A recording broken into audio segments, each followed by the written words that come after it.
Like so many of you, I used to suffer from insomnia no matter what I did, couldn't sleep. Well, I got to tell you, MyPillow.com, that has been my lifeline. MyPillow, yes, the best pillow ever made, the MyPillow mattress topper. And I'm telling you, the MyPillow Giza Dream Sheets, wow, just the most comfortable sheets you've ever slept in. They are amazing, ultra soft, breathable, yet extremely durable. It is the best cotton available. Only a small place on earth creates this kind of softness, and MyPillow.com found it. Right now, you buy one set, you get another set free, plus free shipping. Just use the promo code Sean7. All right, promo code Sean7 when you go to MyPillow.com, the Sean Hannity Square. You click on it, you get one pair of Giza Dream Sheets, you get another one free, plus free shipping. And also, they have all the other great discounts on other MyPillow products. Go to MyPillow.com, the Sean Hannity Square, Sean7. Call 800-919-6090, and you'll start getting the sleep you deserve. All right, glad you're with us. All right, before we get to, wow, great job numbers, the Democrat impeachment meltdown,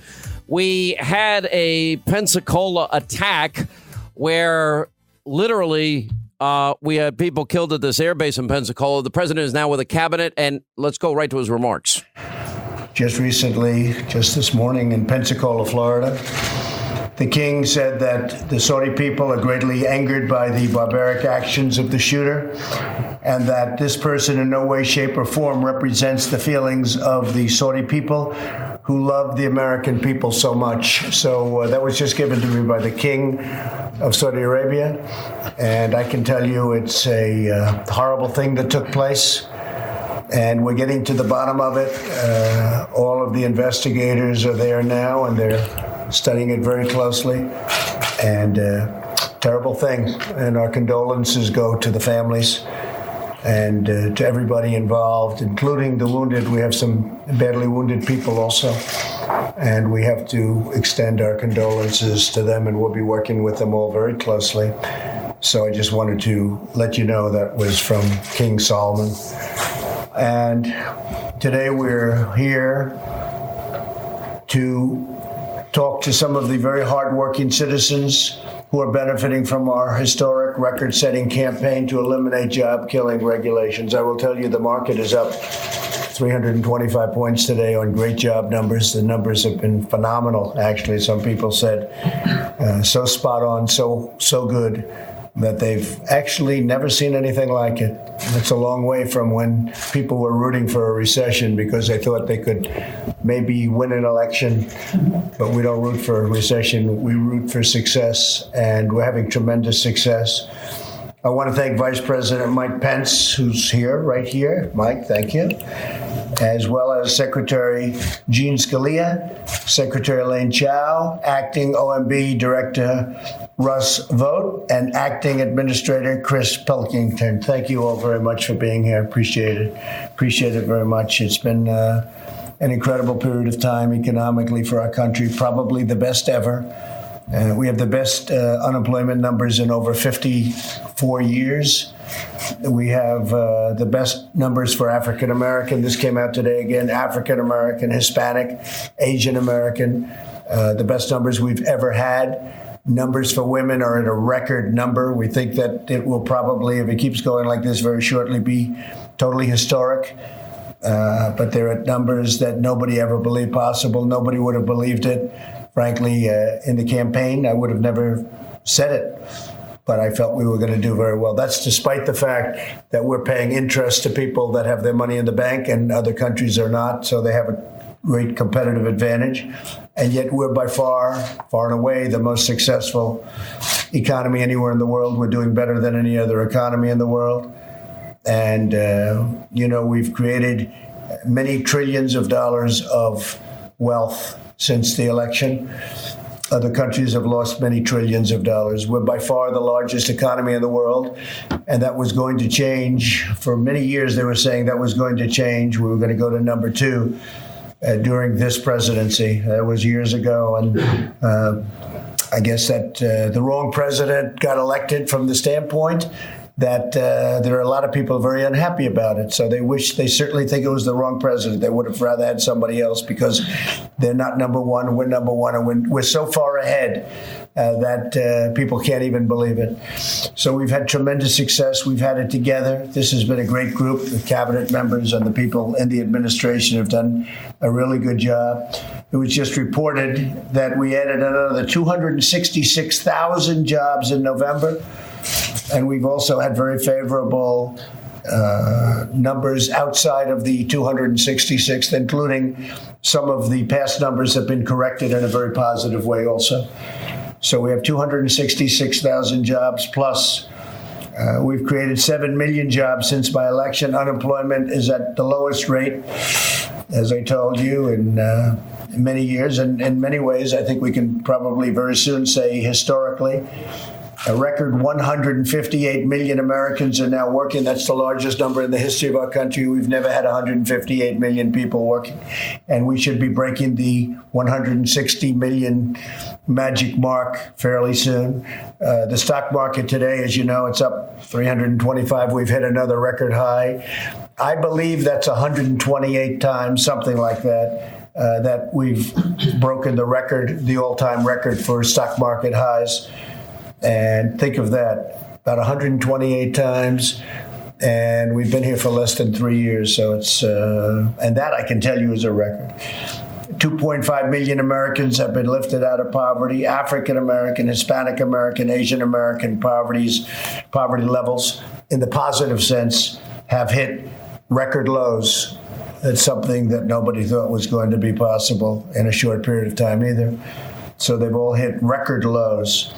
Our regulatory reform efforts are delivering prosperity to forgotten men, women, and children of America. We are seeing a middle-class boom led by blue-collar jobs, and that's one of the things that's so great. The blue-collar workers, great workers of our country, they're really benefiting tremendously from what we've done with the tax cuts and all of the other things that we've done.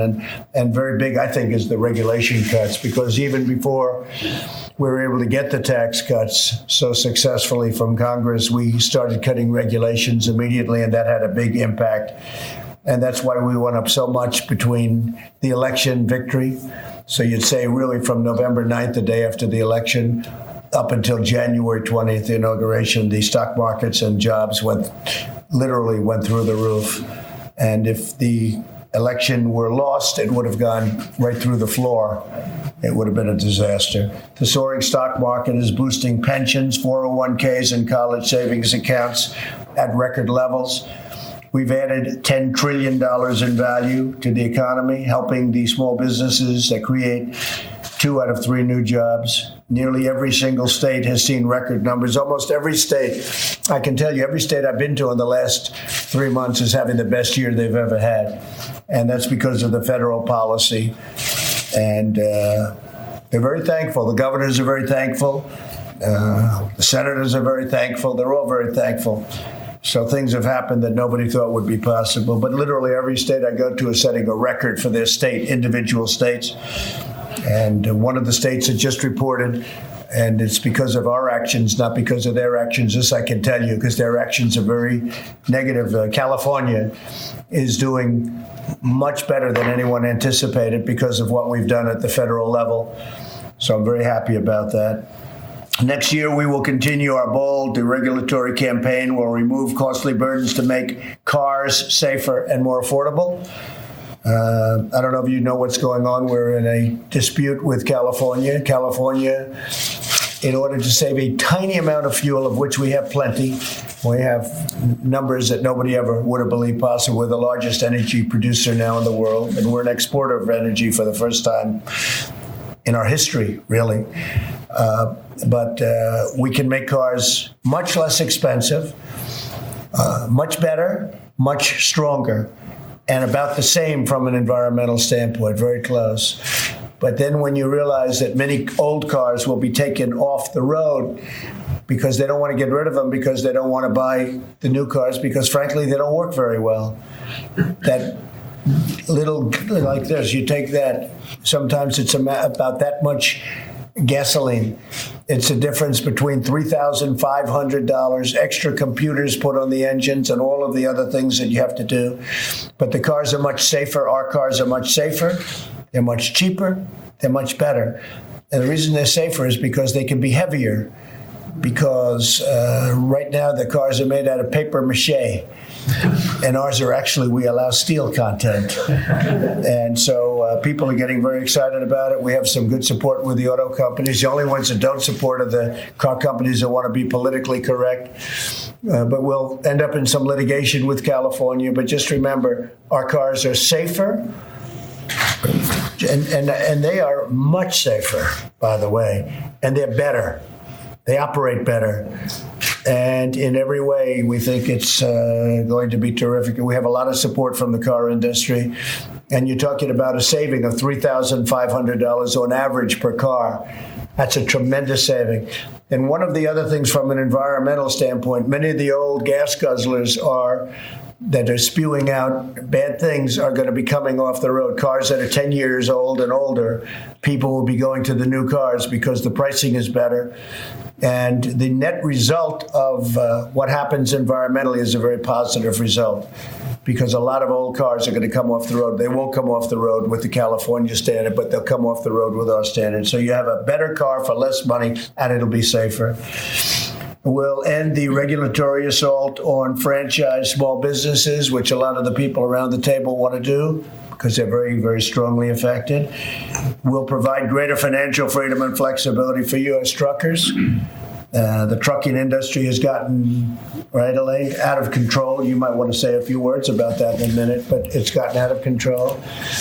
And we're doing other things. The light bulb, they got rid of the light bulb that people got used to. The new bulb is many times more expensive. And I hate to say it, it doesn't make you look as good. Of course, being a vain person, that's very important to me. It's like, it gives you an orange look. I don't want an orange look. Has anyone noticed that? So we'll have to change those bulbs at least a couple of rooms where I am in the White House. But we're going back to the to double standard. We have a standard of the new bulbs, and we have the old bulbs, and they're already making the old bulbs. Many people were complaining that the new bulbs were much, much more expensive, many times in some cases more expensive. And the other thing, they're considered a hazardous waste, that because it's largely a gas technology, when the bulb is disposed of, you're supposed to bring it to a hazardous waste site. I said, how many people do that? No, nobody does it. And, that's a bad thing. So you probably heard about it. You probably read about it. And you'll be able to buy light bulbs that actually are better lighting, in the opinion of many, and I tell you, in my opinion, and for a lot less money. And so we're doing that. But you'll also be able, if you want, you can buy the other bulbs also. And I'll tell you, even the bulb companies are very happy about that. But together, we're defending the American workers. We're using common sense.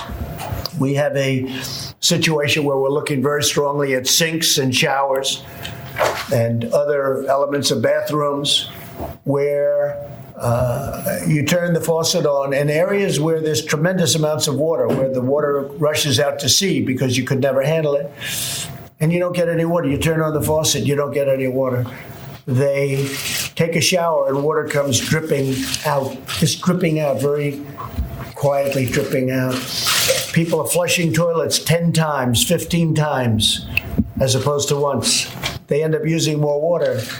Very strongly, at my suggestion, you go into a new building or a new house or a new home, and they have standards on where you don't get water. You can't wash your hands practically. There's so little water comes out of the faucet.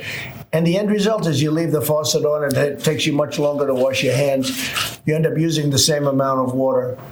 So we're looking at very seriously at opening up the standard.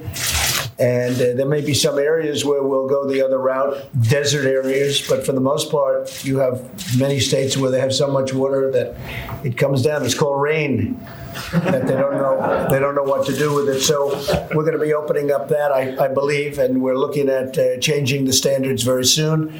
And that's a little bit like the light bulb, where you get a bulb that's better for much less money. We go back, but you have the other alternative, and you'll keep the other alternative with sinks and showers, et cetera, too. But that's been a big problem. So a lot of the things we do are based on common sense. Somebody said, is that a conservative? Is it a liberal thing? Is it? What are we doing?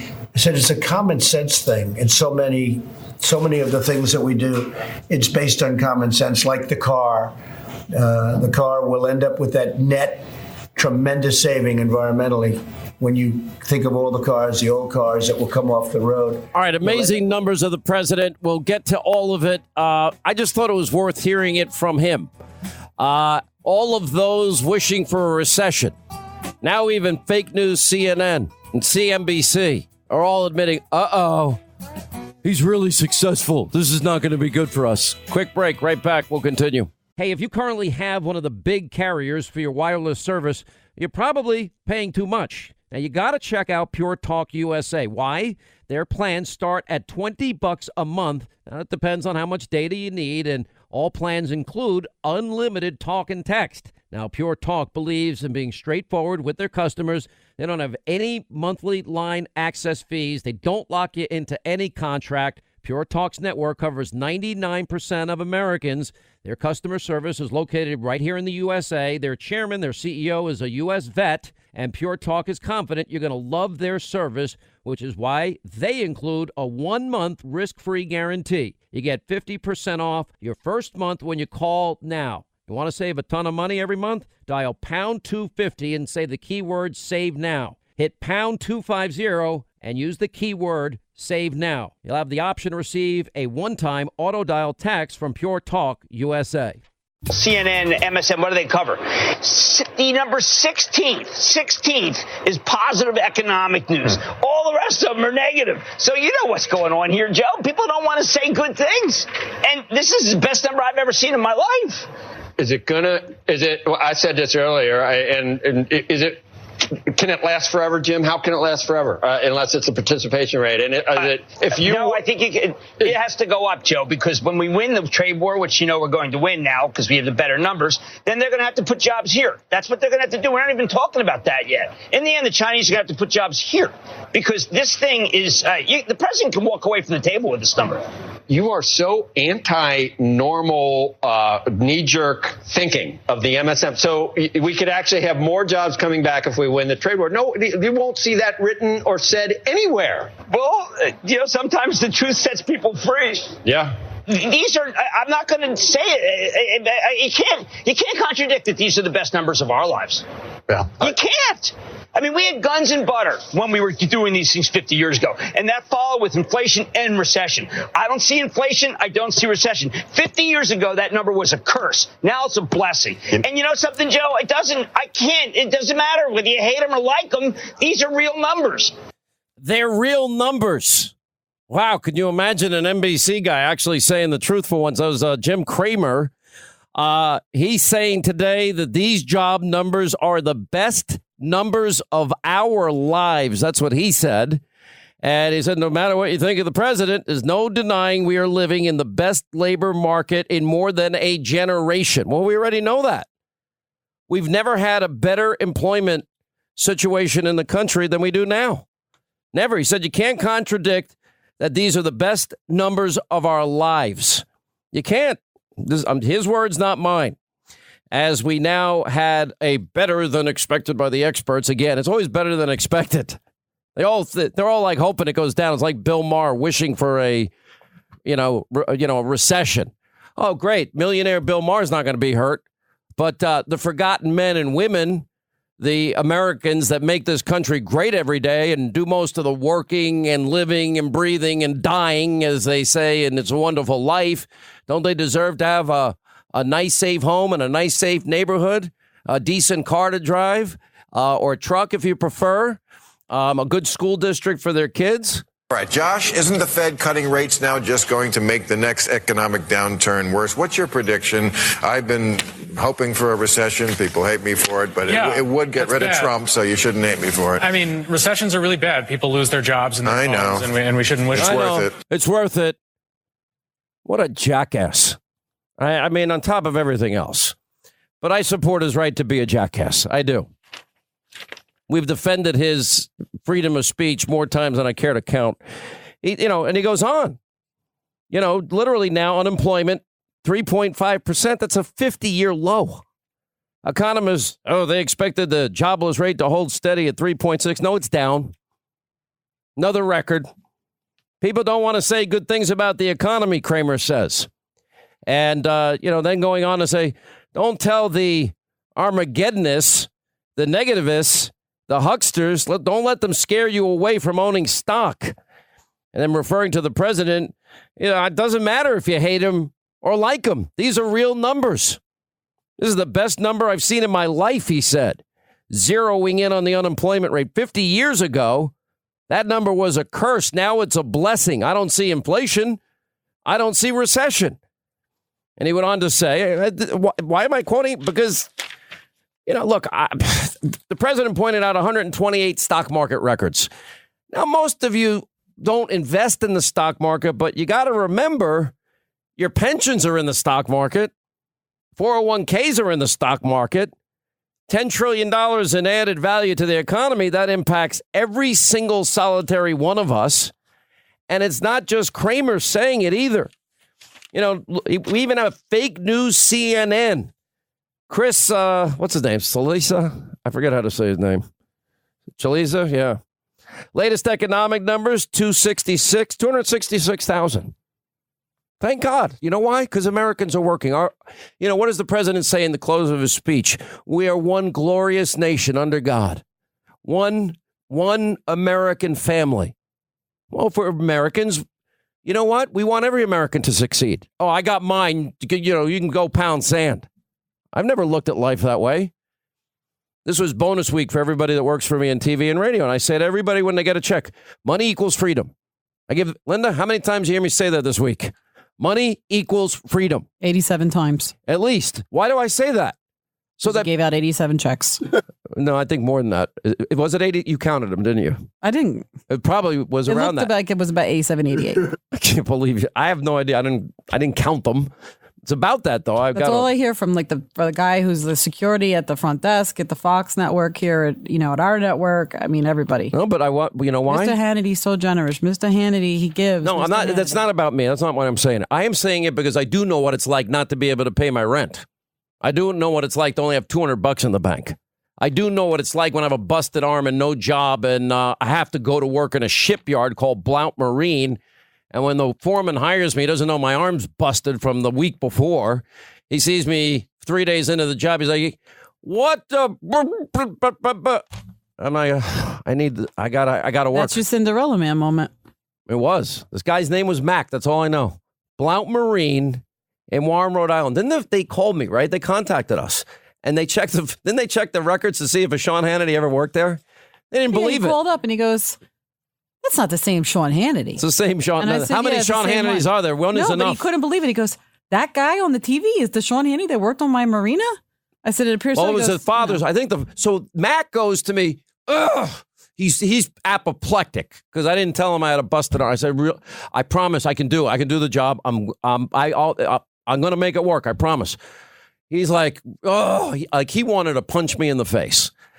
And then he kind of had pity on me. He really did. I got to pay my rent. I got to work. And I begged the guy basically. And he points to, and I don't want to get this guy in trouble. He points to the owner's house, which was on the shipyard property, Blount Marine. And they used to make these dinner party shipboats, dinner party. I don't know. And I was like, I worked in the painting department. That's all I know. And he goes, you see that house over there? He goes, okay, Mr. Blount lives there. Don't let him see you with your busted arm. You see that? The ship? There's a hole down in the bottom. It's called the hull. Stay there. You got 2 weeks and then get to work. I'm like, okay. And actually, I was better. Started working, because the doctor wanted to take out the radial head because my arm dislocated when I hit the ground from falling 2.5 stories on frozen ground. And seriously, it was on frozen ground in Rhode Island in the winter. And it was a hailstorm started. We're putting on the tar paper. We're trying to get it on to cover the plywood. And it's like the last nail of the day. And it's now getting slippery up there. And I got to get off this roof. I put the last nail. My feet, they slid out. I literally had a straight claw hammer. I threw it, tried to hit the dormer so I could hang on. missed by like a quarter of an inch, and now I'm going down head first. And then I literally, and it's so real, by the way, when you have an accident like this. Now, in reality, I could have died. It's 2.5 stories. God, thank you. I'm serious. I mean, I could have died. Now I'm going down head first. But in my brain, it's like it takes an eternity before you hit the ground.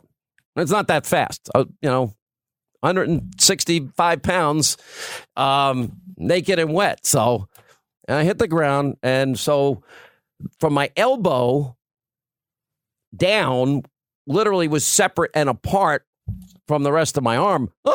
That's what I remember doing. Freaking out. I somehow took it and jammed it right back in. This is a true story. Now, my teeth were all busted. I didn't care about my teeth. I was like, because I thought, I'm going to lose my arm. I thought, that's it. My arm's done.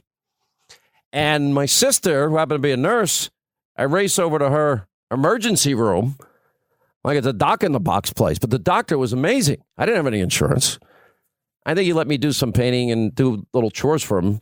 But he said, look, I really should take out the radial head. I said, do you really need this out? I'm like, no, I'm not doing any operation thing. He goes, all right, we'll try it. And like it wasn't a full cast. It was like a half cast. So that's how I was able to hide it when I went in for the interview with this guy, Mac. And that guy saved me at that point in my life. And, the rest, I guess, is history.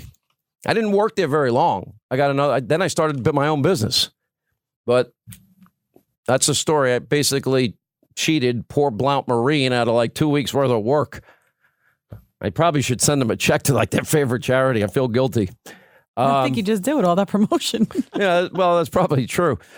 But the guy was like, I just remember he's like a big burly guy, cool guy. And he's like, and he's a tough foreman guy. His job is to keep everybody in line. Let me tell you, we only got a half-hour lunch. And one person had the job of going to this place where we got these little chili hot dogs. And everybody else, and literally somebody raced to the beverage store. We're all getting quarts of beer. This was every single solitary lunch. It wasn't a day. And everybody had a quart of beer in 20 minutes, 4 hot dogs, and you race back. Some people would smoke things. I never went near that stuff. And that's what they did every day. We did get a lot of overtime, I remember. I would work like Saturdays and Sundays, whatever I could. Am I boring people? Anyway, so you get these job numbers today, and that's the point. The president talks about record low unemployment for African Americans, Hispanic Americans, Asian Americans, women in the workplace. One glorious, beautiful country under God, one united family. It's the way it's supposed to be. And then you have a group of people that, this is bad news. It's a record low unemployment, 50-year record low. That's great for every American. And, it's, by the way, the Washington Examiner, we actually put it up on Hannity.com. They identified 289 accomplishments of the president in 20 months, including all these records. We got 2.5 million people already out of poverty, 7 million new jobs, about 7 million Americans off of food stamps, back in the workplace. Like almost 1.5 million new jobs for African Americans 1 month after a record low unemployment. It is more Americans now employed than ever in our history. How cool is that for our country? You got the jobless claims at the lowest level in 5 decades. That saves money. And by the way, you know what? I can't think of anything more miserable, honestly, in life than having nothing to do when you wake up in the morning. Can you just think about it? I know we all whine, bitch, complain about our jobs, but, what would you do if you didn't have it after a week? You'd be bored out of your mind. It'd be crazy. Small business, everything. The jobs that weren't coming back, they're back, according to Obama. You look at this is record-breaking stuff. Now, I know what's going to happen. We're going to have, in the next year, there's going to be one slow month. See, it's over. That's what they're going to say. But you stand back and you look at what's happened. It's stupendous. We have shattered records and expectations galore. Wage growth continues to grow. Unemployment, historic lows. Job creations, smashing expectations. Literally. And then, by the way, September and October jobs were revised upwards, 41,000 jobs. They underestimated it. I mean, it's insane. And, we have 713,000 construction jobs. That's 20,000 construction jobs a month. 54,000 manufacturing jobs added in November alone. Those are the jobs Obama said, hey, they're not coming back. And then the president starts talking about light bulbs. I'm like, what? He's right. We're paying a fortune for light bulbs. I throw my light bulb in the garbage can like everybody else. Oh, you're admitting to a crime in New York, Hannity. They're going to come arrest me. Like if I say illegal alien or immigrant, I'm going to get arrested. He talks about, all these environmental regulations. We're paying a fortune to make these lighter cars that are less safe because of environmental bureaucracy and burdensome bureaucracy. He said it'll be thousands of dollars cheaper if we stop this madness. We're now, for the first time in 7. All right, don't be fooled by the imitators, just like the fake news media. There are people out there that are trying to copy what my good friends Brian and Karen at Lone Star Transfer have been doing successfully to help people get out of their timeshare. Now, Karen and their son Tyler, they take the time to handle all of these cases. If, in fact, you bought a timeshare, you get all the extra personal help you would want and need. And by the way, you're not going to be outsourced to an impersonal phone bank. Their only goal is to help relieve you of the financial burden of a timeshare that you don't use. Now, people tell me all the time, hey, thanks for telling me about Lone Star Transfer. They are great, and they are. LoneStarTransfer.com. Don't leave this unwanted problem of a timeshare for your kids. Call my friends Karen and Brian now. Just simply dial pound 250 on your mobile phone, keyword timeshare, or their website, LoneStarTransfer.com. 25 years, a net exporter of oil and energy. We're the largest producing country in the world in terms of energy. Now we're a net exporter. Every single demographic is doing better. Why does the president have 7 polls now that we've identified? These are not outliers at this point. The president's approval rating with the African-American community, because he keeps smashing record lows. Biden and Obama put 13 million more Americans on food stamps, 8 million more in poverty. The lowest labor participation rate since the 70s. That's all flipped in 3 years. You want to know what's at stake this election? All of that. And, and criminal justice reform. How many liberals have said they'd get that done? Kanye West, Kim Kardashian, Alice Marie Johnson. And now anybody that has been any disparate sentencing that's taken place. That's your son over there. He had to get out and work for a gas company that he had no experience with gas or nothing. You're selling access to the president just like he was. So You're a damn liar, man. That's not true. And no one has ever said that. No one has heard that. I see it on the TV. You see it on the TV. No, I know you do. And by the way, that's why I'm not sedentary. I get up and no, let him go. Let him go. Look, the reason I'm running is because I've been around a long time and I know more than most people know. And I can get things done. That's why I'm running. And you want to check my shape on? Let's do push-ups together here, man. Let's run. Let's do whatever you want to do. Let's get no one has said my son has done anything wrong, and I did not on any occasion. And no one has ever said it. Now, I didn't say you were doing anything wrong. You said I set up my son to work in an oil company. Isn't that what you said? Get your words straight, Jack. That's what I read here on MSNBC. You don't hear that on MSNBC. But look, here's the deal. Here's the deal. It looks like you don't have any more backbone than Trump does.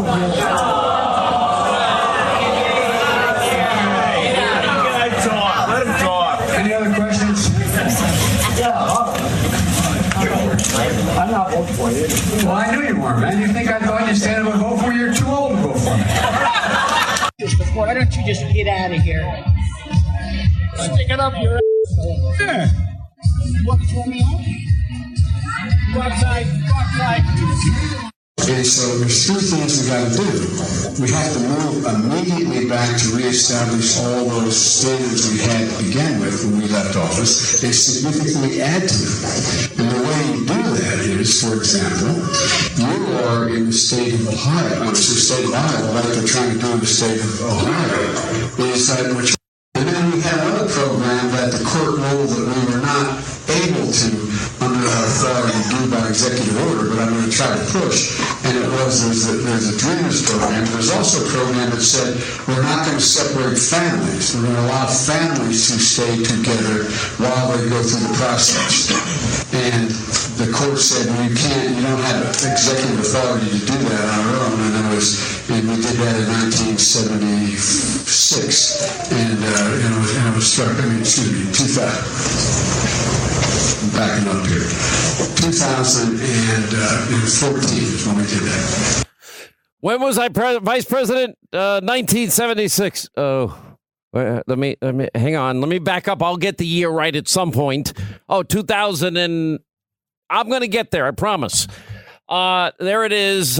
Sleepy, creepy, crazy Uncle Joe 30330. Yeah, that's a really great way to endear yourself to people just by calling them a damn liar, fat, and hey man, you set up my son. I never set up my son. No, what you did is you protected your son, so it allowed him to continue his zero experience job of getting millions for doing nothing that we know of because he has no experience in anything.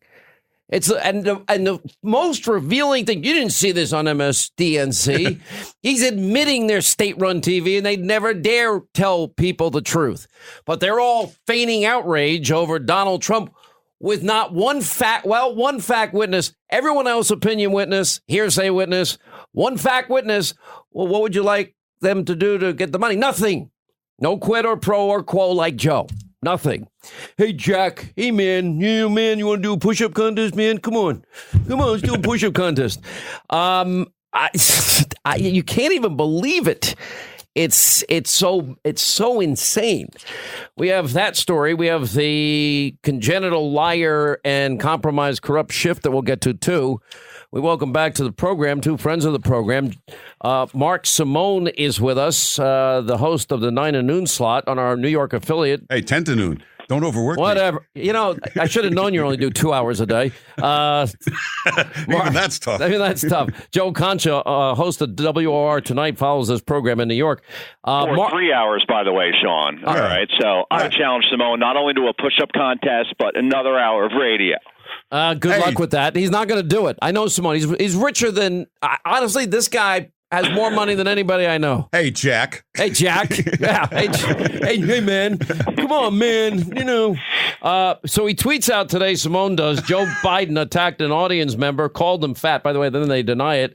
Then called him... Look, fat. Look, here's the deal. Hey, fat. Then called him too old to vote. Nobody in the fake news industry covers it. And that was the big takeaway, Mark, for me. It's like, he's admitting, no, MSDNC's not going to cover the real quid and pro and quo. I remember Donald Trump said to the guy, go back to Univision. Or he said, go back to mommy. That was breaking news for 6 days. You called somebody fat, somebody old. This doesn't get mentioned by anybody. I just want to be a little careful. Are you calling me fat and old? Is that what you just said to me? No. And I don't want to take on Joe Biden. This is the guy that stood up to Corn Pop and bad Leroy Brown and whoever else he fought. Oh, yeah. No, the No Malarkey tour. Does anyone remember what malarkey is, Joe Concha? I asked my great-great-grandfather, and he said that back in the 30s that was a pretty effective word. But that's not exactly woke for 2019. Oh, back in the 30s. Somebody do a push-up contest I thought about. Don't you do arm wrestling? I mean, don't you guys do that? I mean, that's the way I settle things. Yeah, well, I'd kick your ass on that too. But, Oh, my goodness. No, I'm kidding. I'm being Joe. I was joking. Why are you still taking me seriously? Karate Kid. No, I figure you would just, chop me to death. I thought that was your kind of way of getting rid of your people in your dojo. You have no idea how insulting it is to say karate. No, that's not what we do. What we do is an eclectic blend of the arts, and that would include Krav Maga, Kempo, Brazilian Jiu-Jitsu, boxing, situational street fighting, firearms, blade, stick training. That's what we do. That's how we roll. Listen, Jack. That's how we roll, Jack. I hope you brought nunchucks with you, Mark, because this guy sounds pretty dangerous. Hey, Linda, would they be smart not to mess with me or not? I wouldn't mess with you. She's seen the videos of my training with my sensei, Glenn. All right, enough about me. All right, so where does this go, Mark? What's going to happen? Well, for all the joking, He called this person fat, and he said, you're too old to vote. Now, that's an important demographic for voters because senior citizens vote in enormous numbers. And don't think that didn't register with a lot of people. Despite who says anything or lets it go or Chuck Todd or those kind of people let it pass, senior citizens heard him insult this guy and say, yeah, you're too old to vote. You're old and you're sedentary. He's just attacked his base. Big time. Joe Concha. I got to tell you something. One of the things if you look at Donald Trump, he tweets out, he hits, who does he hit? He hits the swamp creatures. He hits the do-nothing Democrats. He hits weak Republicans. He hits, again, more swamp people. Then he hits the mob and the media, fake news. He's not attacking we the people. He's fighting for we the people. He doesn't go to the Washington Correspondents' Dinner. No, he usually goes amongst we the smelly Walmart shoppers, irredeemable deplorables. Yeah, look, Sean, the bottom line is that Joe Biden is the front runner for the Democratic nomination right now. He is way past the field in terms of, because Elizabeth Warren's fallen back so much and Bernie Sanders always stays around the same amount. He only had a heart attack 2 months ago, so that's something that probably is. Now, why are you bringing that up? You're calling him old. That's so mean of you to point out that he had a health issue. I'm sure you did that. You have heart attacks when you're young, too. I mean, that happens as well, but I'm just saying that's obviously... Well, you're giving me a heart attack. You're scaring me with all this heart attack talk. No, but sorry about that. But that's why Michael Bloomberg is stepped in, because he saw that Joe Biden clearly doesn't have his faculties about him, or he's just simply not a good candidate, right? I mean, every day we're playing some crazy thing that he says that you just say, how is that even coherent? So the Democratic Party has some serious problems. For starters, the far left is very angry because there's only white rich guys basically left, right? I mean, it's crazy. Billionaires, right? Steyer and Bloomberg. And then you have the Russian asset, Tulsi Gabbard, taking out Kamala Harris. So the left flank of the party is angry. And then obviously the candidates that are left clearly aren't very good candidates. So for Donald Trump, you're just going to sit back and watch this go all the way, I say, save the tape, to a brokered convention, because no one seems to be able to get a stranglehold on this nomination. There's no clear frontrunner because there really aren't many good candidates. They all have big flaws. What do you make Mark Simone on this whole issue? And we've been reporting on it about the congenital compromised liar known as Adam Schiff, because Democrats on the House Intel Committee were claiming their impeachment inquiry report this week that Trump's personal lawyer, former New York City mayor, America's mayor, Rudy Giuliani, apparently had contact with a phone number for the White House Budget Office where military aid to Ukraine was temporarily being withheld. However, well, we're now finding out, the wrong number. Yeah. Whoopsie day. And look at it this way. Are they really allowed to get the records and report the records of a journalist? No. First of all, nobody has ever called the White House Budget Office. Nobody wants. It's a bunch of boring accountants. The president wouldn't talk to the White House Budget Office.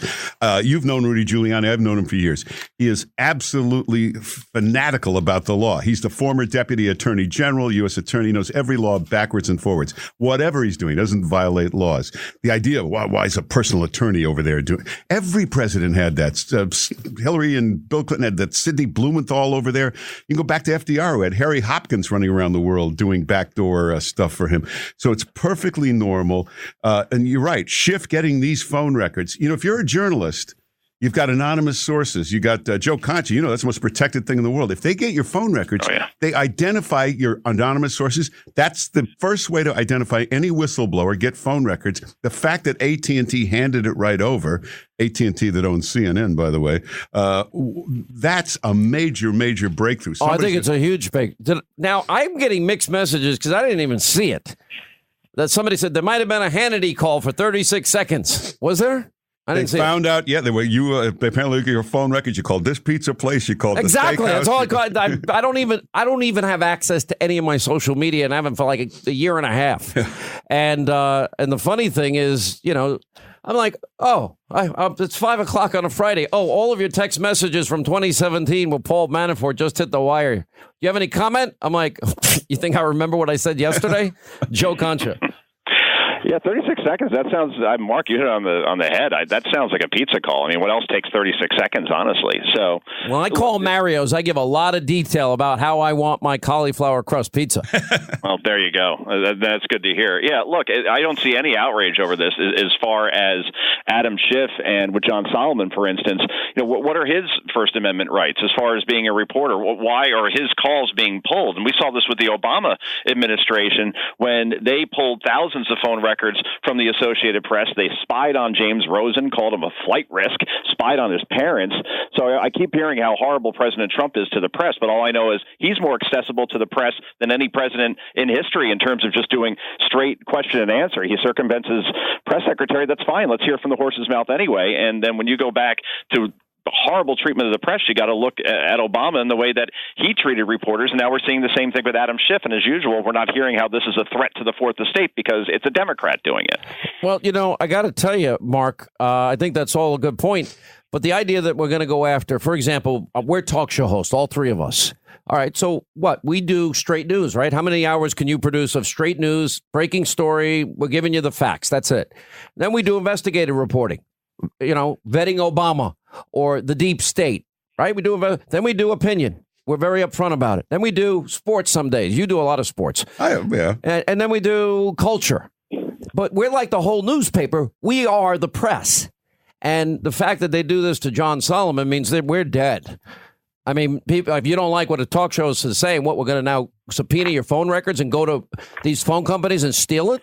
Somebody's got to really bring this up and take this to court, because this is a way to out every whistleblower ever. And Adam Schiff pretends to be the defender of whistleblowers when he has committed the most serious violation. A first step a whistleblower takes is to pick up the phone. If that's not going to work anymore, that's the end of it. It's a non-whistleblower, hearsay whistleblower. Anyway, 800-941-SEAN. We'll get to your calls coming up. Quick break. We'll come back. We'll continue. News Roundup, Information Overload. Joe Concha, Mark Simone, straight ahead. Hey, becoming an informed consumer about CBD products, the latest in wellness trends, is just smart. Now, if that's you, you'd be wise to learn about CBD products when you go to cbdistillery.co. Now, CBD gets confused with medical marijuana. Folks, there is a massive difference. Why? CBD is extracted from the hemp version of cannabis. No psychoactive high whatsoever. You can buy it without a prescription. And while further studies are needed to fully comprehend the potential benefits of CBD, the results so far are very compelling. Now, bottom line is you can read up on your own, become informed, decide for yourself at cbdistillery.co. Now, again, the website, cbdistillery.co. So to recap, if you're into wellness and like reading about what's trending and how it can impact you and your life, you'd be wise to read up on CBD products. And the smart place to start is cbdistillery.co. That's cbdistillery.co. One more time, cbdistillery.co. All right, as we continue, Joe Concha and our good friend Mark Simone, both fellow colleagues at our New York affiliate, WOR. All right, so is it a foregone conclusion they're going to impeach him in the House, it dies in the Senate, and then in 333 days, he gets reelected? Yeah, listen, when Ken Starr finished the report, front cover letter, here's the three charges. They're pretty obvious. In this case... There are 11. 11. In this case, they don't know what the charges are. Nothing sounds like an impeachable offense. So you bring in 4 Harvard idiots with bow ties to tell you you're wrong. I thought Jonathan Turley was smart. He is smart. He's fine. And the other 3, Ivory Tower, I want to impeach Trump for saying fake news and attacking Barron. If there was anything impeachable, it'd be pretty obvious. You wouldn't need these experts for 12 hours to try to explain it to you. It was so bad, Joe Concha, that I think Pelosi said, well, this is killing us. Well, let's impeach now, quick, before we ever call another non-witness. Exactly. And look, I agree with Mark. It goes to the Senate. He is acquitted. Maybe they peel off 2 Republican votes, really 1. It'll be Mitt Romney and Pierre Delecto. That's it, right? And they only count as 1. And then when it's all over, voters are going to say, okay, Democrats, you took back the House in 2018. What have you got done? USMCA? Have you tackled the opioid crisis? Have you tackled the border crisis? Prescription drug prices? What have you done for, in terms, what are your ideas in the economy? This one's going so well. What would you do differently? Why would you change anything? They've done nothing. Down to that, you don't vote out an incumbent almost ever when you see the economic numbers we saw today, John. All right, predictions, both of you, of 10 seconds each. How does this go down, Joe Concha? It goes down with the president's numbers going up, and it probably sends them to re-election unless the Democrats could get their act together and put forth a candidate that actually appeals. Do they to people. Impeach? Yes or no? Yes. Impeach, acquit, re-election. What do you think, Mark? Definitely impeach. It could go to the Senate. It's possible the Senate will reject it, not even accept it to look at, just saying these are not. I think they got to put on a trial. You know what? Because otherwise people will say, "Oh, see, the fix is in." They put on a trial. The senators all have to be there, which means Elizabeth Warren, Sanders come off the campaign trail. It's great. So it's got to be quick. Well, that leaves the whole thing thing to Biden and Bloomberg to have a push-up contest. Well, and don't forget Deval Patrick, right? All right, Mark Simone and Joe Concha, thank you. The Hank Hannity podcast is out now. If you want honest golf talk and entertainment, you'll love my show full of powerful opinions, captivating interviews, and the best instruction to improve your golf game. I'm Hank Hannity, and I've coached for over 43 years, taught over 200 touring professionals, and worked with the absolute best of the best. I've also been recognized as one of golf's top 50 worldwide personalities and been elected to the World Golf Teachers Hall of Fame. I'll discuss the biggest storylines in golf and beyond and give you the real breakdown. I guarantee you this, nobody prepares facts, data, and tells it like it is more than me. You'll also hear from some of the top names in golf, sports, and entertainment while we deliver unfiltered opinions, witty conversation, and lively debates that are sure to make you think. iHeartRadio is #1 for podcasts, and it's easy to see why. Listen and follow on Apple Podcasts or on the iHeartRadio app or wherever you listen to podcasts. That's your son over there.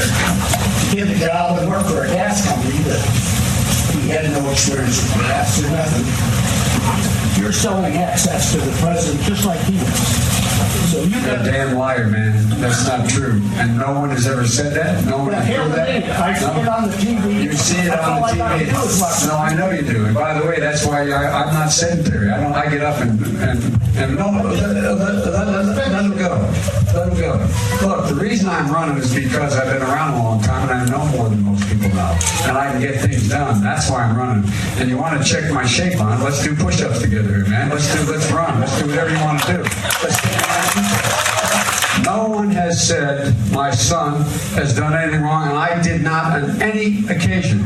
And no one has ever said it. Not I didn't say you were doing anything wrong. You said I set up my son to work in an oil company. Isn't that what you said? Get your words straight, Jack. That's what I hear on MSNBC. You don't hear that in MSNBC. But look, Fat, look, here's the deal. Here's the deal. It looks like you don't have any more backbone than Trump does.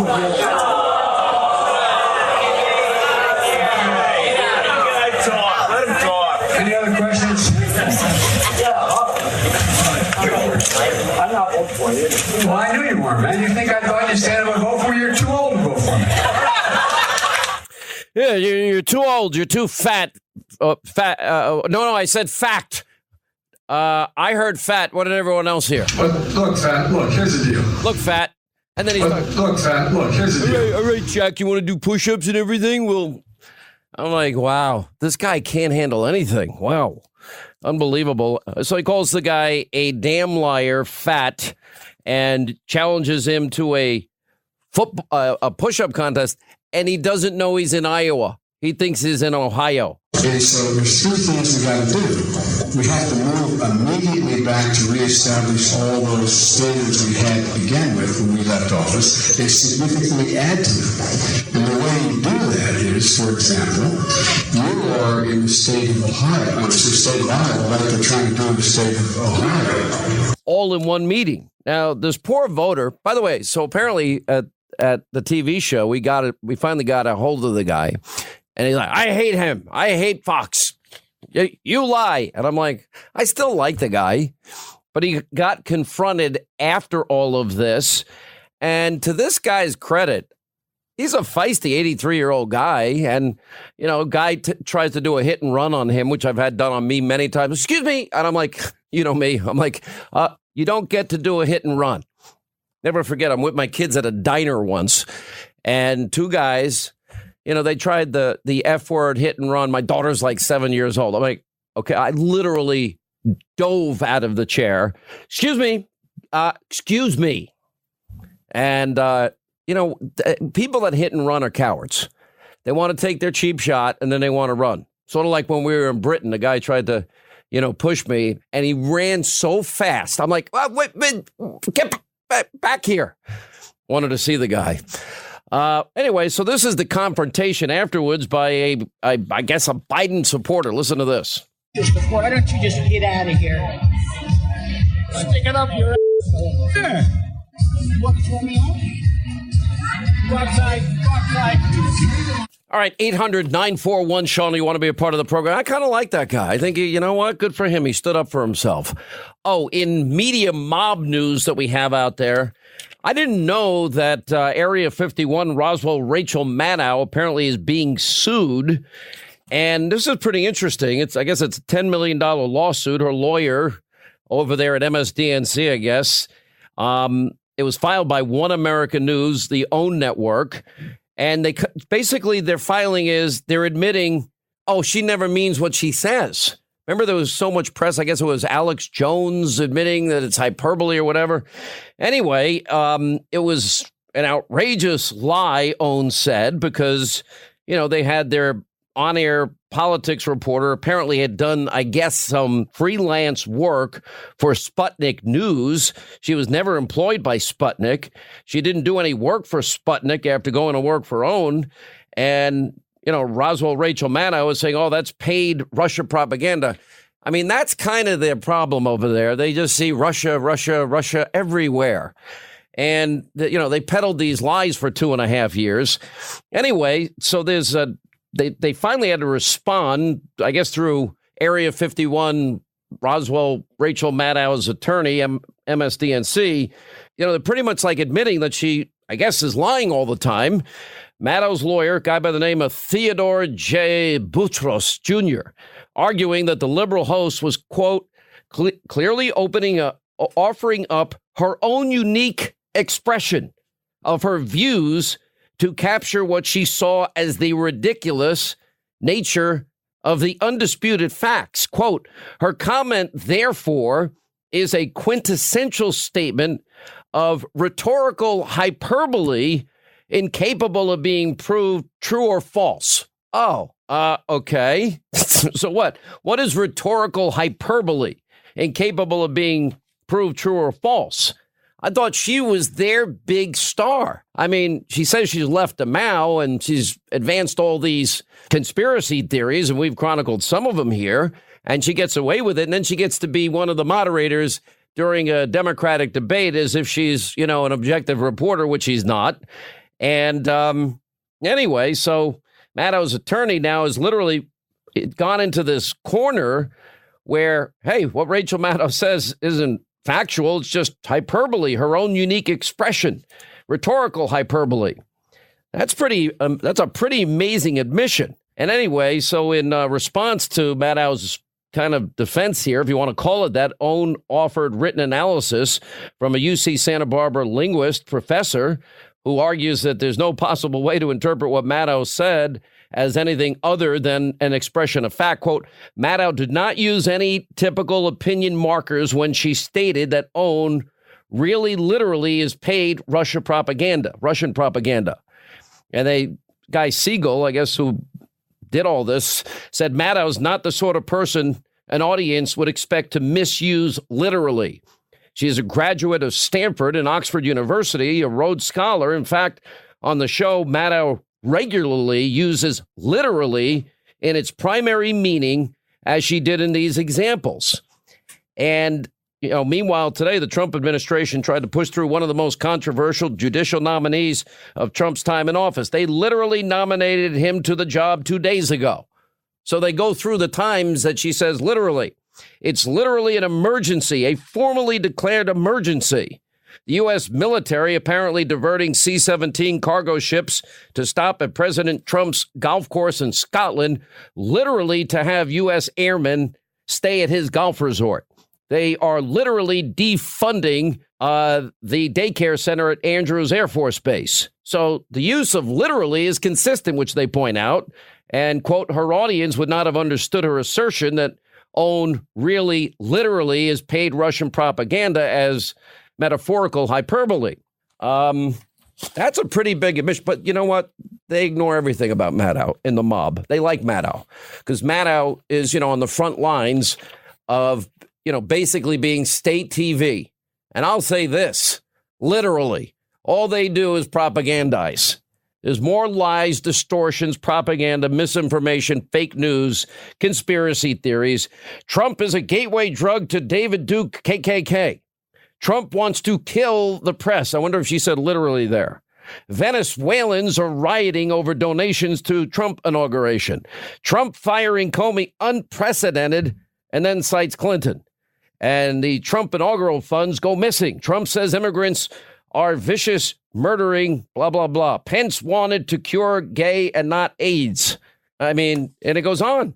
Making fun of a protester missing a finger. Promoted the Boston bomber conspiracies, not Muslim. Just another big lie.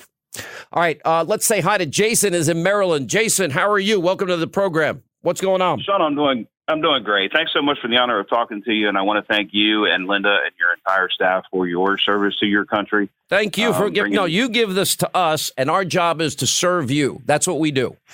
Well, I appreciate that, man. I really do. And my little bit of time in the Army was very humble, but the service that you provide to this nation is beyond reproach, and I appreciate it greatly. Remember one thing, though. We're all spokes in a wheel. And, amen. And I'll tell you, it matters. Your spoke matters in 333 days. Well, thank you, sir. I appreciate that very much, and I'm looking forward to it.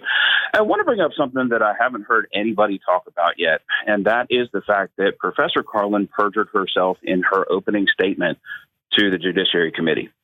She said that Trump withheld aid to Ukraine until, quote, his political opponent was painted as a criminal, end quote.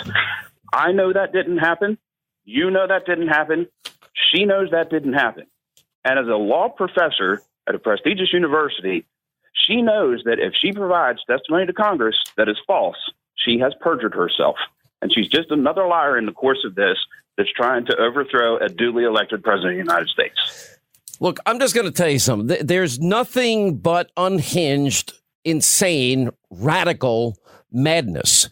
I mean, it goes back to Russian interference. We care about Russian, but you ignored the dossier. They totally ignored the Russian dossier paid for by Hillary with Russian lies.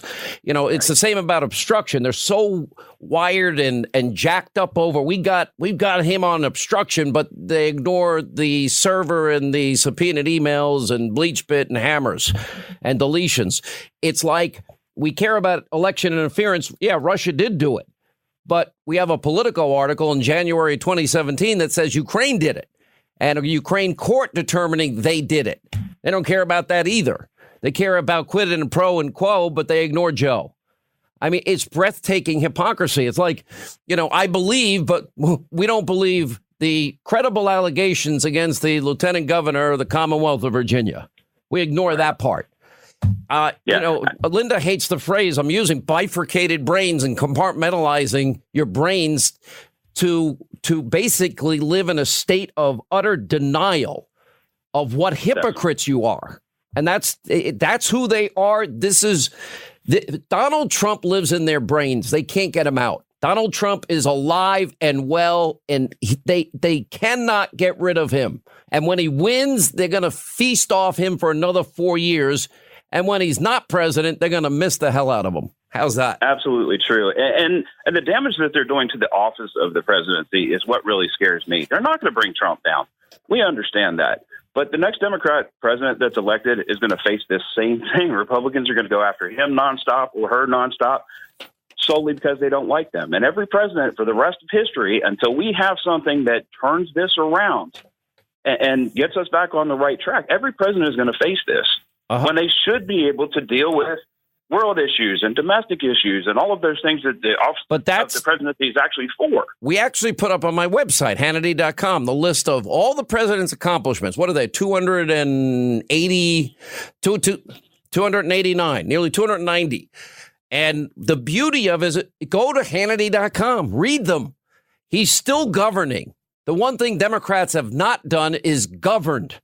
And if you don't serve the people, we, the people, you don't have anything really at that point. You're just hating the president. That's not an agenda that's going to get you very far, in my view. Good things don't always happen by default.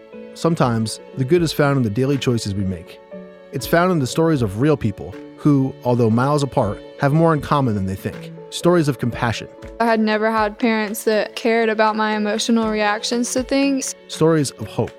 That moment when I walked across the stage, that moment when I hugged my family, everything, every single moment was worth it. Stories of kindness. I can offer a safe place where she won't be called names and won't be called a freak. And stories of love. it's like complete bliss and happiness knowing that you're about to meet your child for the first time. Because in the end, love always wins. I'm Colin Balfe, founder of Love What Matters and host of the new podcast, Love What Matters Presents Your Story.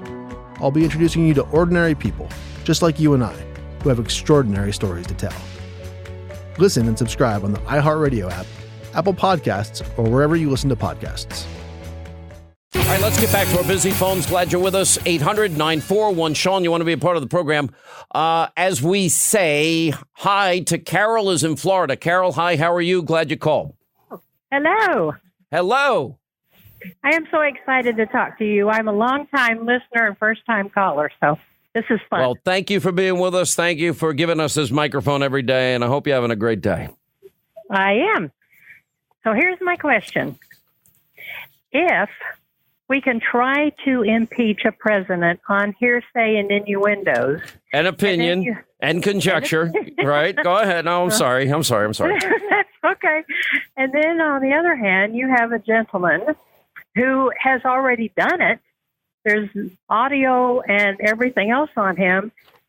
Why isn't he disqualified from even running for an office? Listen, my attitude is let everybody run. And then let we, the people, decide. You know, look, the Democrats are going to do this by all indications. Let them do it. And then the Senate is going to acquit him, as they should. The rules of evidence, you rightly point out, there won't be hearsay evidence or opinion evidence or conjecture evidence or my uncle's cousin's grandfather's stepson's third cousin's niece said that's not going to exist. The only fact witness, Gordon Sondland. What did he say? I want nothing, no quid pro or quo like Joe. It's that simple. And then you get to decide in 333 days. That's the beauty. At the end of the day, we, you, the people, you get to shock the world again. Can you imagine? CNN can now project that Donald Trump has been reelected the 45th president of the United States of America. They will choke on those words, as will every other network. Quick break. Right back. We'll continue straight ahead. When did you realize that the Epstein family needed help? Well, I was asked by the brother, the next of kin, to be at the autopsy. Mm-hmm. And at the autopsy on day one, there were findings that were unusual for suicidal hanging and more consistent with ligature homicidal strangulation, which included... And it was suggested at the time that he committed suicide by doing what? By hanging. At the time, he was found allegedly hanging by a homemade ligature of sheets. Are you saying you don't think it was suicide? I think that the evidence points toward homicide rather than suicide. Why? Because there are multiple 3 fractures in the hyoid bone, the thyroid cartilage, that are very unusual for suicide and more indicative of strangulation, homicidal strangulation. All right, that was our friend, Dr. Michael Baden. He was there, hired by the Epstein family to observe the autopsy of Jeffrey Epstein. Now, I'm not an expert in forensics or pathology or autopsies. You know, I've watched all those shows. I'm fascinated by it. I mean, he was the former New York medical examiner for all these years. He's been involved in a lot of high-profile cases. I know Baden to be a very honorable, honest guy who's great at what he does. The only thing that gives me a little pause is that they say there was one camera that did work because the other 2 didn't, apparently. And then we have the records that, you know, these guys, I guess, prison guards are supposed to check on these guys every half hour. Well, maybe I'm sympathetic because I know my mother, as a prison guard for 25 years, had to work 16-hour shifts every day. And you had no choice. You would lose your job if you didn't do 16-hour shifts. And this would go on for 60 days in a row before she got a day off. I mean, literally, I'm sure you're standing and falling asleep. But, you know, so I feel bad for those guys because they got charged in this, caught up in this. I don't think they did anything wrong in this. There's no indication at all. But there are a lot of questions here that really are scary.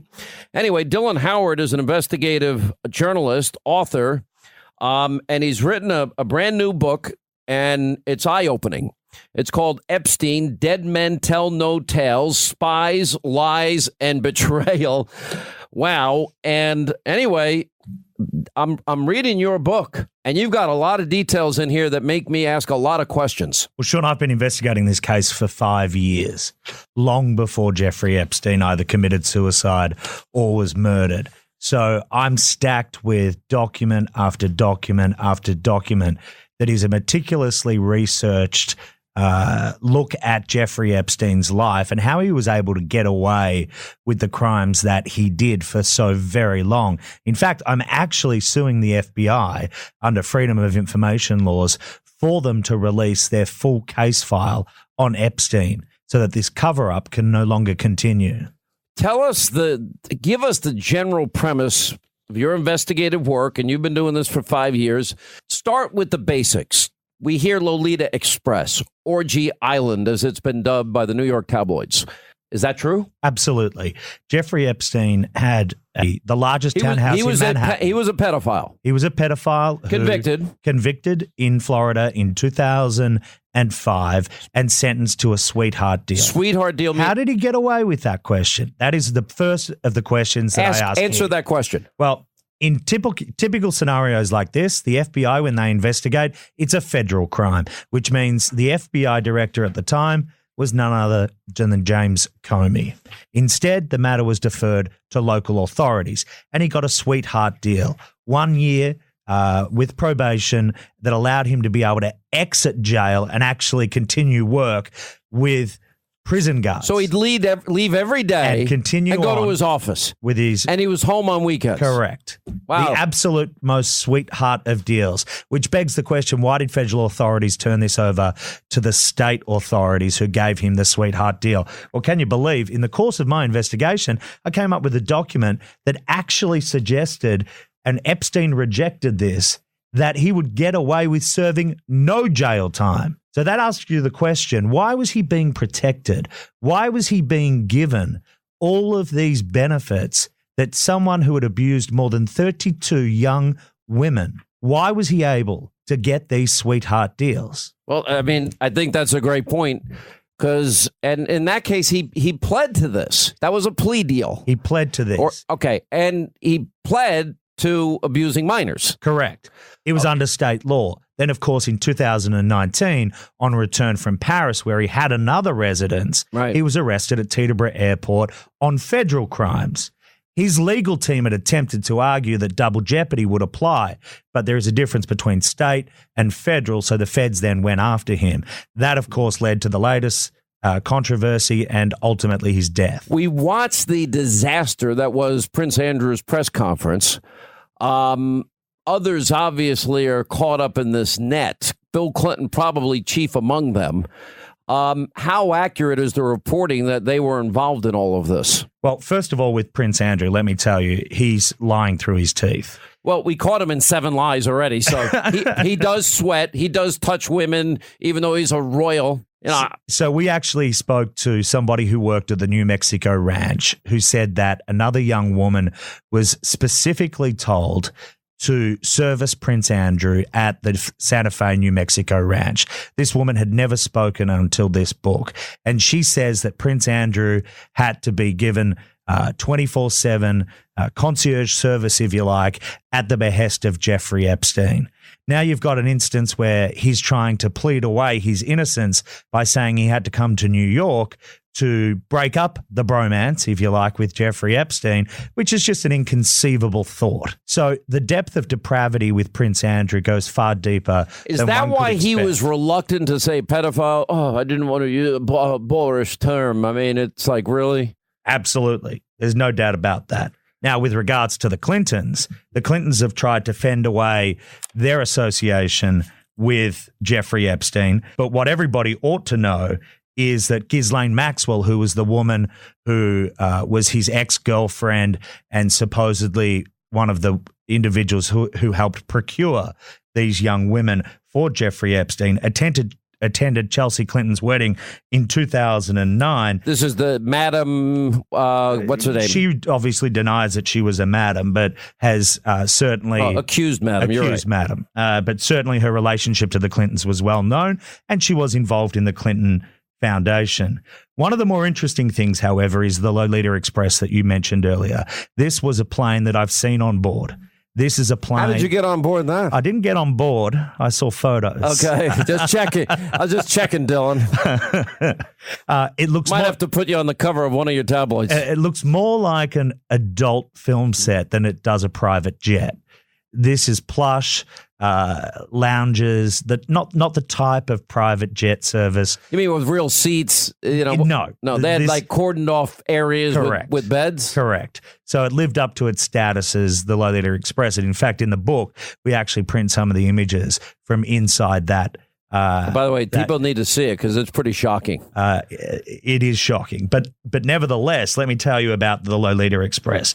Bill Clinton has insisted that he only went on a handful of trips with Jeffrey Epstein. Well, that's an out and out lie. Do we know the number? Because it's ranged anywhere between 3 and 26. What I can tell you is that Bill Clinton flew on Epstein's jet 13 times during an 8-day overseas outing. Mm-hmm. They were routinely joined by other controversial characters, including the Hollywood actor Kevin Spacey, and many others, flying right around the world. Now, this is not to say that in any way Bill Clinton did anything wrong. In all, I believe he did 27 trips on the Lolita Express. Wow. But here is the premise of the new book. And the truth is often stranger than fiction. There is a shocking story behind Jeffrey Epstein, and one that is backed up by interviews that I conducted with various individuals as part of this book, including a former Israeli spy. They say that Jeffrey Epstein was work for hire for international espionage organizations. I heard the Mossad. I don't believe that.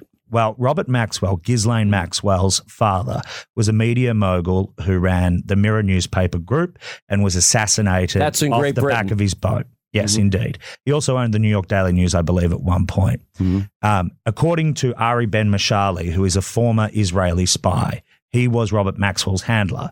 And in the late 1980s, Jeffrey Epstein inherited the business. I've also seen photos. Well, let me because people have wondered, where did he get all this money? There's been some questions about that. That has been one of the fascinating questions. How does a guy amass a $600 million fortune without a job? He admitted to people that he was a bounty hunter, that he worked for Adnan Khashoggi, who was an international arms dealer, and many others collecting big bounty debts. When did he admit that? He would tell people in private circles that this is what he would do. I've seen photos inside. The New York townhouse. Mm-hmm. Not only is it littered with these weird and odd photos of Bill Clinton in a blue dress wearing high heels. Let me tell you, the artwork is creepy. A disembodied and a mobile woman. Then you got the pictures of the bathroom. You got it's just frightening. This guy was Orgy living Island. You have a picture of what you call a massage chain, 3 women, and he's getting massaged as he sits there. Every room in that house had a camera. Wow. I've looked at over 200 images of inside that home.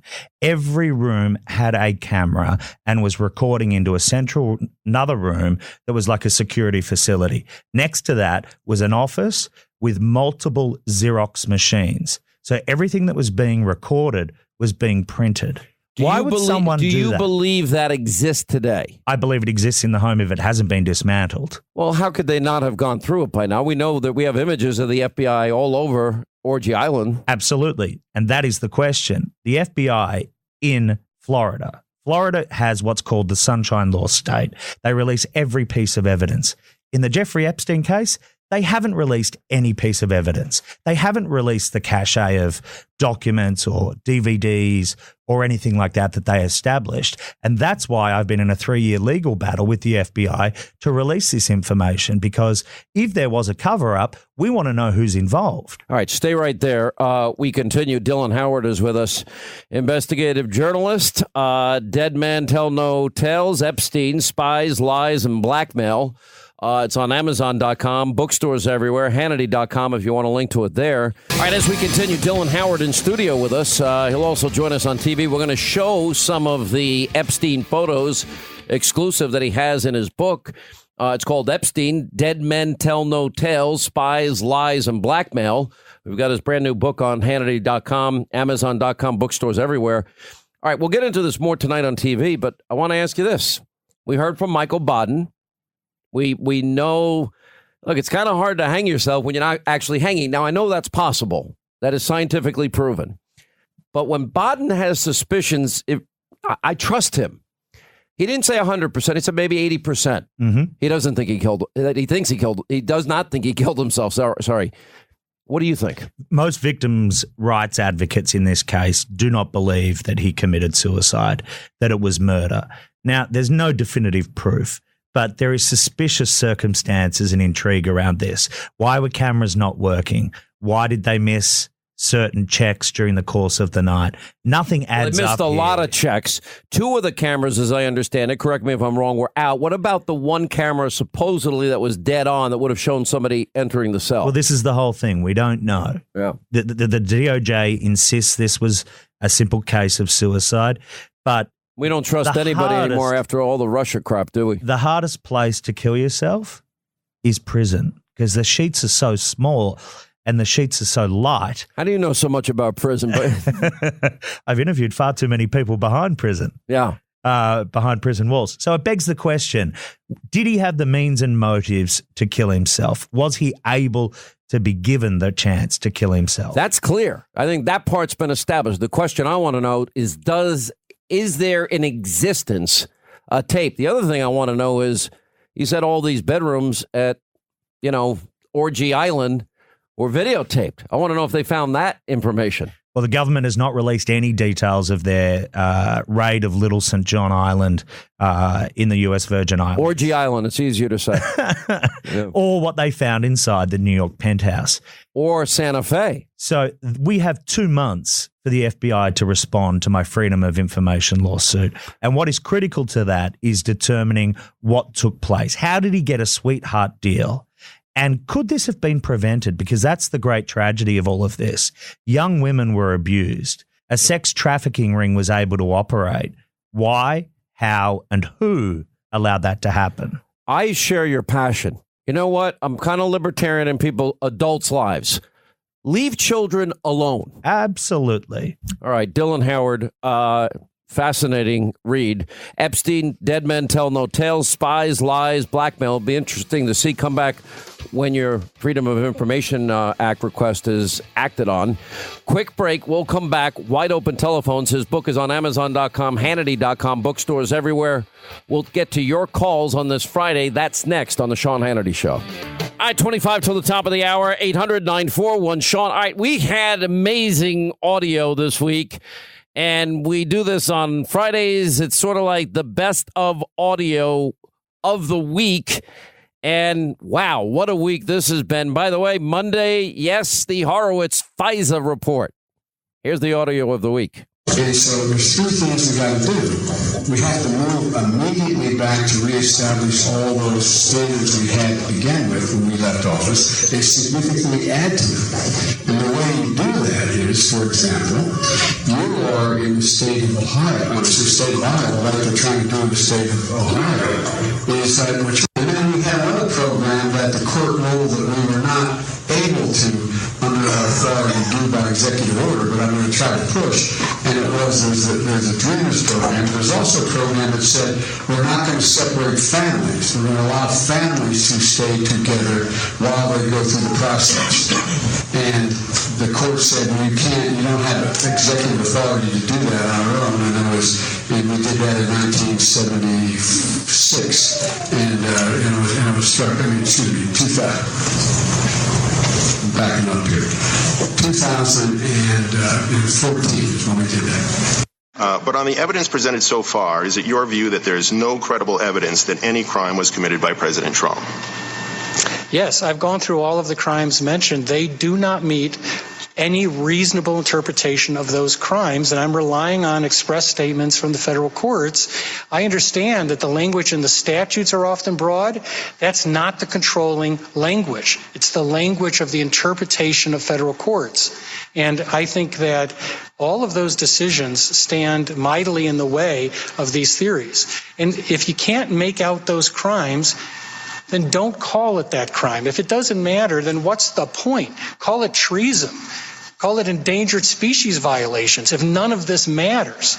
But I do think the aha moment for the country was the action taken by the President Trump appointee, the Inspector General of the intelligence community, who said that there was a credible report from a whistleblower of grave concern, and that Congress should be aware of that. And that is the facts of the Ukraine situation have just changed everything. The polls went from 59 opposed to impeachment, 34 in favor, to about even. Thank you. Do you hate the president, Madam Speaker? Because I don't hate anybody. Representative Collins, the reason I asked. I don't hate anybody, not anybody in the world. So don't accuse me. I did not accuse you. You did. I asked the question. Representative Collins yesterday suggested that the Democrats are doing this simply because they don't like the guy. I have nothing to do with it. Nothing to say with it. I think it's an important point. I think the president is a coward when it comes to helping our kids who are afraid of gun violence. I think he is cruel when he doesn't deal with helping our dreamers, of which we're very proud. I think he's in denial about the climate crisis. However, that's about the election. This is about the election. Take it up in the election. This is about the Constitution of the United States and the facts that lead to the president's violation of his oath of office. And as a Catholic, I resent your using the word hate in a sentence that addresses me. I don't hate anyone. I was raised in a way that is a heart full of love, and always prayed for the president. And I still pray for the president. I pray for the president all the time. So don't mess with me when it comes to words like that. We all sat and listened to Mr. Mueller state unequivocally that there was no evidence that the Trump campaign colluded with Russia. So that didn't work for the Democrats. So they then changed their talking points and moved to the obstruction of justice theory, that the president obstructed justice. Then that fizzled. Then after coordinating with Chairman Schiff's staff, a whistleblower filed a complaint based completely on hearsay and overhearing other people that weren't on a phone call talk about a phone call between two world leaders, which led to the Intel Committee so-called impeachment inquiry, which violated all past historical precedent, denied the president basic due process rights and fundamental fairness by conducting the so-called inquiry in secret, without the minority's ability to call witnesses, and denied the president the ability to have his lawyers cross-examine witnesses, a right afforded to President Clinton and every defendant in our justice system, including rapists and murderers. The Republicans on this committee have repeatedly requested all evidence collected by the Intel Committee. As we sit here today, we still don't have the underlying evidence that we've been requesting. Again, a right afforded every criminal defendant in the United States. So instead, we sit here getting lectures from law professors about their opinions, not facts. I guess the Democrats needed a constitutional law refresher course. The Republicans don't. Mr. Chairman, you have acknowledged, and I quote, the House's, quote, power of impeachment demands a rigorous level of due process. Due process means the right to confront witnesses against you, to call your own witnesses, and to have the assistance of counsel. Those are your words, Mr. Chairman, not mine. What are you afraid of? Let the minority call witnesses. Let the president call witnesses. Clinton alone called 14 witnesses to testify. Let the president's counsel cross-examine the whistleblower. Let the president's counsel cross-examine the Intel staff who colluded with the whistleblower. In your own words, those are the rights that should be afforded to the president. Rights every criminal defendant is afforded. Even terrorists in Iraq were afforded more due process than you and the Democratic majority have afforded the president. I know, because I served in Iraq, and I prosecuted terrorists in Iraq, and we provided terrorists in Iraq more rights and due process in the Central Criminal Court of Iraq than you and Chairman Schiff have afforded the President of the United States. First, we had Mueller, and we had before I even got elected, this was going on. Now the IG report, which is coming out, will be very, very interesting. We'll see what that's all about. And then, of course, as you know, the big one that's going to come out is the Durham report. And I don't know Mr. Durham. I've never spoken to him, but he's one of the most respected law enforcement or U.S. attorneys anywhere in the country. He's a tough guy. He's had an incredible track record. He's actually sort of nonpartisan, I guess, from what I hear. But the big one that everyone's waiting for is that. And the IG report. So the IG report, they say, is coming out on Monday, Tuesday, maybe whatever, but they say Monday. I think it's going to be a very big thing, and we'll see what happens. But this should never happen to a president again. For me, it's okay, but this should never happen to a president again. What's happened here? All right, before we get to your phone calls, 800-941-SEAN, if you want to be a part of the program. So you know that we have now aligned ourselves with our good friends at 9 Line Apparel. Now, this is a veteran-owned, operated company. If you want to get your no quid, or get hashtag quid pro quo Joe, those T-shirts are up there on Hannity.com. They're amazing. And by the way, they got involved very early to help Eddie Gallagher. If you remember, the Navy SEAL, one of 3 men pardoned recently by President Trump after Thanksgiving. Anyway, so Eddie and Tyler Merritt is the CEO and founder of 9 Line Apparel. They've teamed up and literally are here to tell us about Eddie's retirement from the military, the next phase of his career working with our friends, our partners at 9 Line. By the way, if you want to see the great gear, great Christmas gifts, just go to Hannity.com. And they have their brand new Salty Frog gear line. And by the way, their charity work, which is amazing. Anyway, Eddie met Tyler once on deployment, but it wasn't until Eddie's case became public that the 2 men were fully acquainted and become friends. And during the course of the case, 9 Line was there to help and speak up for him when, frankly, very few people would. I got to give a shout out to people like Bernie Carrick and Pete Hegseth and a bunch of others, too. Anyway, quote, they treated us like gold, Eddie said. It opened my eyes that the brotherhood goes on. And there was a big fight even after the president set Eddie free in this case. Oh, then they want to take his rank away. Then they want to take his retirement away. So we welcome back to the program Eddie Gallagher and the CEO, co-founder of 9 Line Apparel, Tyler Merritt. All right, so your case is now fully resolved. Did you get your full retirement with the proper rank? I did, Sean. Yeah, thanks for having me on. Yeah, so I officially retired the other day and retired with all the benefits that I earned over the past 20 years, which was a huge blessing. I couldn't believe that there were people fighting to take that from you. I couldn't believe it. I'm like, yeah. It's like, you know, liberals don't just want Paul Manafort in jail for tax evasion and lying on a loan application. No, they want him dying in jail.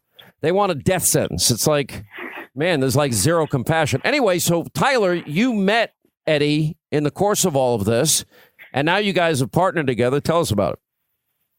Yeah, this case kind of exemplifies why this president is the commander-in-chief our country needs.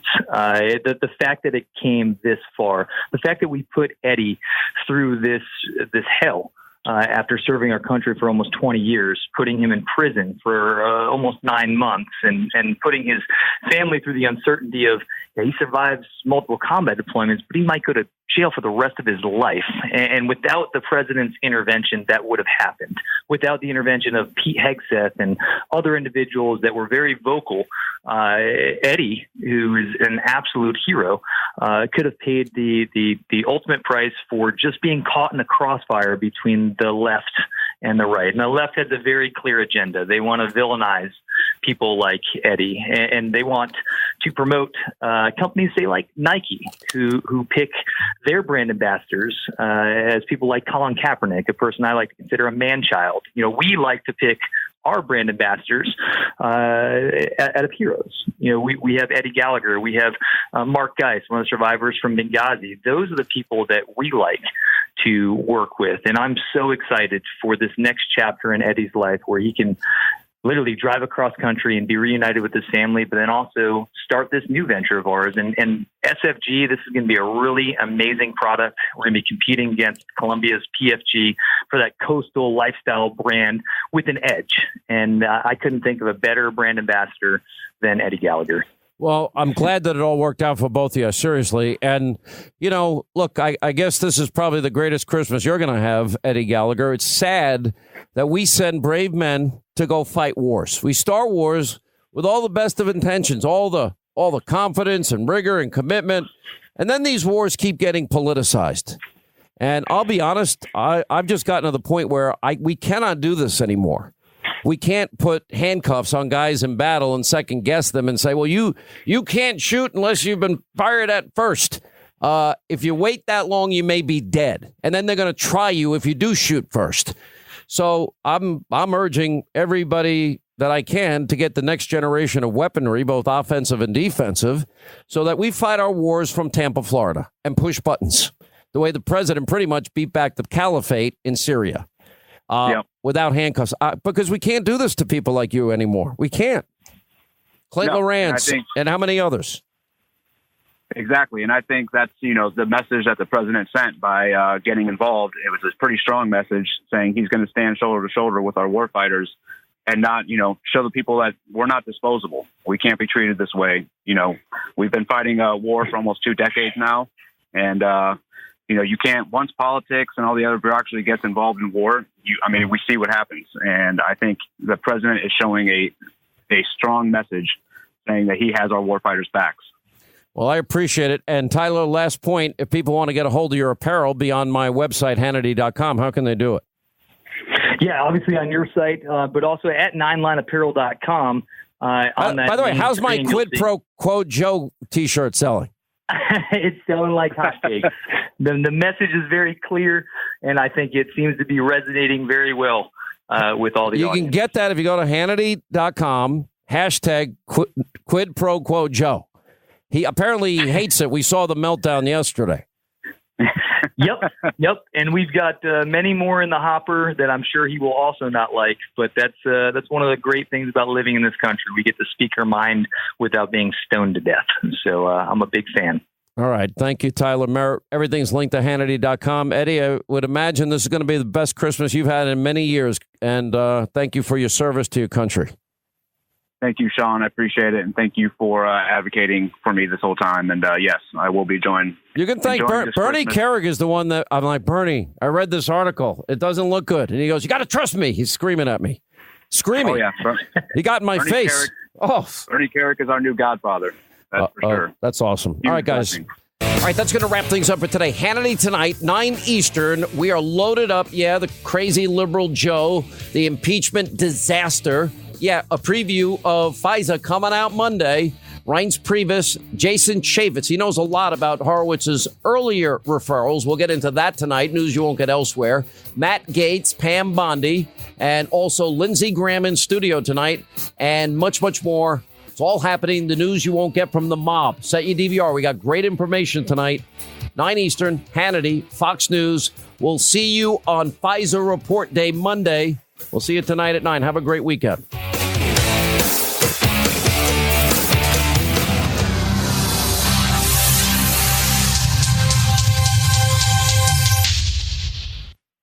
If you're not switched yet to Pure Talk USA, you are paying way too much for your cell service. And if you're thinking the low cost means you're going to get less, think again. There's no contract, and you get a 1-month risk-free guarantee. You've got nothing to lose. You're going to get 50% off your first month when you call now. Use your cell and just dial pound 250, say the keyword save now. Take out your cell, hit pound 250, and say save now. Then you'll have the option to receive a one-time auto-dial text from Pure Talk USA.